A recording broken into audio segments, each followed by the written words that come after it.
আসসালামু আলাইকুম ওয়া রাহমাতুল্লাহি ওয়া বারাকাতুহু। চলুন আজ এমন একটি দোয়া নিয়ে চলে এসেছি যে দোয়াটি পাঠ করলে আপনার ৮০ বছরের গুনাহ মাফ হয়ে যাবে। অবশ্যই আল্লাহ চায় তো আপনার ৮০ বছরের গুনাহ মাফ হয়ে যাবে এবং ৮০ বছর নফল ইবাদতের সওয়াব আপনার আমলনামায় লেখা হবে। তো চলুন ভিডিওটি না টেনে সম্পূর্ণ ভিডিওটি দেখার অনুরোধ রইল। হযরত আবু হুরায়রা রাদিয়াল্লাহু তাআলা আনহু হতে বর্ণিত এবং তিনি বলেন, রাসূল সাল্লাল্লাহু আলাইহি ওয়াসাল্লাম ইরশাদ করেন, যে ব্যক্তি জুমআর দিন আসরের নামাজের পরে না উঠে একই স্থানে বসে ৮০ বার এই দরুদটি পাঠ করবে, তার ৮০ বছরের গুনাহ আল্লাহ মাফ করে দেবেন এবং ৮০ বছরের নফল ইবাদতের সওয়াব তার আমলনামায় লেখা হবে। সুবহানাল্লাহ।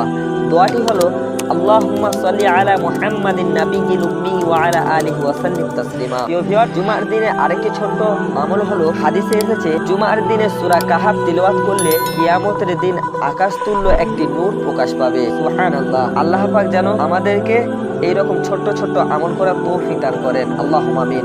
এবং এইরকম ছোট্ট ছোট্ট আমল ও দোয়ার বিষয়ে জানতে, ছোট্ট ছোট্ট শিক্ষণীয় ভিডিও পেতে আমাদের চ্যানেলটিকে সাবস্ক্রাইব করে রাখুন, যেহেতু আমাদের ভিডিও আপলোড হওয়ার সঙ্গে সঙ্গে যেন আপনাদের সম্মুখে তাড়াতাড়ি পৌঁছে যায়।